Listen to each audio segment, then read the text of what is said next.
दैत्यरुद्र संहिता के चतुर्थ कुमारखंड में 13वां अध्याय गणेशोत्पत्ति का आख्यान। पार्वती का अपने पुत्र गणेश को अपने द्वार पर नियुक्त करना। शिव और गणेश का वार्तालाप। सूत जी बोले, तारक के शत्रु कुमार के अद्भुत तथा उत्तम चरित्र को सुनकर प्रसन्न हुए नारद जी ने ब्रह्मा जी से प्रीतिपूर्वक पूछा। नारद जी बोले, हे देवदेव, हे प्रजानाथ, हे शिव ज्ञान निधे, मैंने आपसे कार्तिकेय का अमृत से भी उत्तम चरित्र सुना। अब मैं गणेश जी का उत्तम चरित्र सुनना चाहता हूँ। उनका जन्म एवं चरित्र अत्यंत दिव्य तथा सभी मंगलों का भी मंगल करने वाला है। सूत जी बोले, उन महामुनि नारद का ये वचन सुनकर ब्रह्मा जी ने प्रसन्नचित्त हो गए और शिव जी का स्मरण करते हुए कहने लगे। ब्रह्मा जी बोले, कल्प के भेद से गणेश जी का जन्म ब्रह्मा जी से भी पहले कहा गया है। एक समय शनि की दृष्टि पड़ने से उनका सर कट गया और उस पर हाथी का सर जोड़ दिया गया। अब मैं श्वेत कल्प में जिस प्रकार गणेश जी का जन्म हुआ था उसे कह रहा हूँ, जिसमें कृपालु शंकर जी के द्वारा उनका शिरच्छेदन किया गया था। हे मुने, शंकर जी की सृष्टि करता है, इस विषय में संदेह नहीं करना चाहिए। वो सबके स्वामी है, वे शिव सगुण होते हुए भी निर्गुण है। हे मुनि श्रेष्ठ, उनकी लीला से ही इस विश्व का सृजन, पालन तथा संहार होता है। अब आदर पूर्वक प्रस्तुत चरित्र सुनिए। शिव जी के विवाह के उपरांत कैलाश चले जाने पर कुछ समय के बाद गणेश जी का जन्म हुआ। किसी समय पार्वती की सखियां जया तथा विजया पार्वती के साथ मिलकर विचार करने लगी।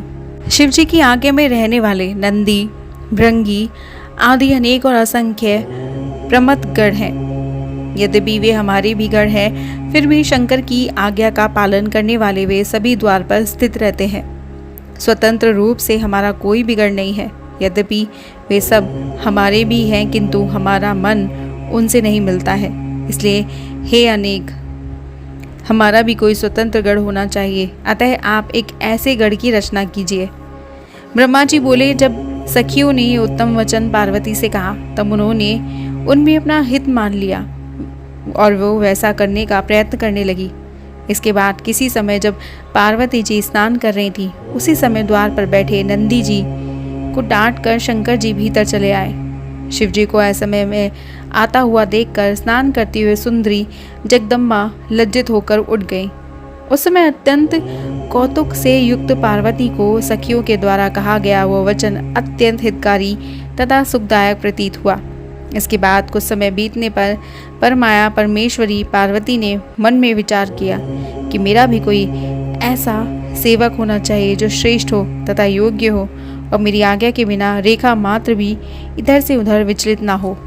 इस प्रकार विचार कर उन देवी ने अपने शरीर के मैल से सर्वलक्षण संपन्न, शरीर के सभी अवयवों से सर्वथा निर्दोष, समस्त सुंदर अंगों वाले, विशाल, सर्वशोभामान एवं महाबली तथा पराक्रमी पुरुष का निर्माण किया। पार्वती ने उसे नाना प्रकार के वस्त्र, अनेक प्रकार के अलंकार तथा अनेक उत्तम आशीर्वाद देकर कहा, तुम मेरे पुत्र हो, तुम ही मेरे हो और यहाँ कोई दूसरा मेरा नहीं है। इस प्रकार कहे जाने पर उस पुरुष ने पार्वती को नमस्कार कर कहा। गणेश जी बोले, आपका क्या कार्य है? मैं आपके द्वारा आदिष्ट कार्य को पूरा करूँगा। तब उसके द्वारा इस प्रकार कहे जाने पर पार्वती ने पुत्र से कहा। शिवा बोली, हे तात, मेरे वचन को सुनो। तुम आज मेरे द्वारपाल बनो। तुम मेरे पुत्र हो, केवल तुम ही मेरे हो। तुम्हारे अतिरिक्त यहाँ मेरा कोई नहीं है। हे सतपुत्र, मेरी आज्ञा के बिना कोई भी मेरे घर के भीतर किसी भी प्रकार हट से न जाना पाए। हे तात, ये मैंने तुमसे सत्य कह दिया। ब्रह्मा जी बोले, हे मुने, पार्वती जी ने इस प्रकार कहकर एक अत्यंत दृढ़ लाठी उसे दी और उस बालक के सुंदर रूप को देखकर वो हर्षित हो गई। अपने प्रेम से उस पुत्र का मुख चूमकर उसका आलिंगन करके हाथ में लाठी लिए उन गणेश को अपने द्वार पर नियुक्त कर दिया। हे तात, इस प्रकार वो महावीर देवी पुत्र गण पार्वती माता की रक्षा के लिए हाथ में लाठी लिए हुए द्वार पर पहरा देने लगा। एक समय अपने पुत्र उन गणेश्वर को द्वार पर नियुक्त कर हुए पार्वती सखियों के साथ स्नान करने लगी। हे मुनिश्रेष्ठ, इस समय परम कौतुकी तथा अनेक प्रकार की लीलाएं करने में प्रवीण वो शिव जी द्वार पर आ पहुँचे। गणेश ने उन शिव जी को बिना पहचाने कहा, हे देव, इस समय हम माता की आज्ञा के बिना भीतर नहीं जा सकते। माता जी स्नान कर रही हैं, कहाँ चले जा रहे हैं? इस समय यहाँ से चले जाइए। इस प्रकार कहकर गणेश ने उन्हें रोकने के लिए अपनी लाठी उठा ली। उसे देखकर शिव जी बोले, हे मूर्ख, तुम किसे मना कर रहे हो? हे दुर्बुद्धे, तुम मुझे नहीं जानते, मैं शिव हूँ, कोई दूसरा नहीं।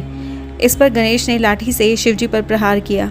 तब बहुत लीला करने वाले शिव जी कुपित होकर पुत्र से कहने लगे।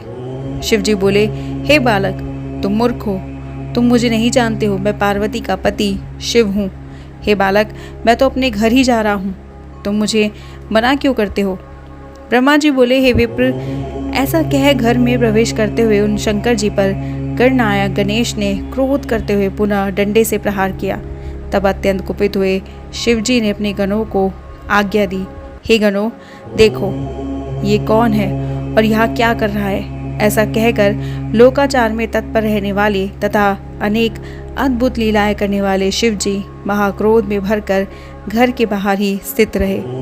इस प्रकार श्री शिव महापुराण के अंतर्गत द्वितीय रुद्र संहिता के चतुर्थ कुमार खंड में गणेशोत्पत्ति वर्णन नामक 13वां अध्याय पूर्ण हुआ। और हमारा अगला अध्याय है द्वार रक्षक गणेश तथा शिवगणों का परस्पर विवाद नामक 14वां अध्याय।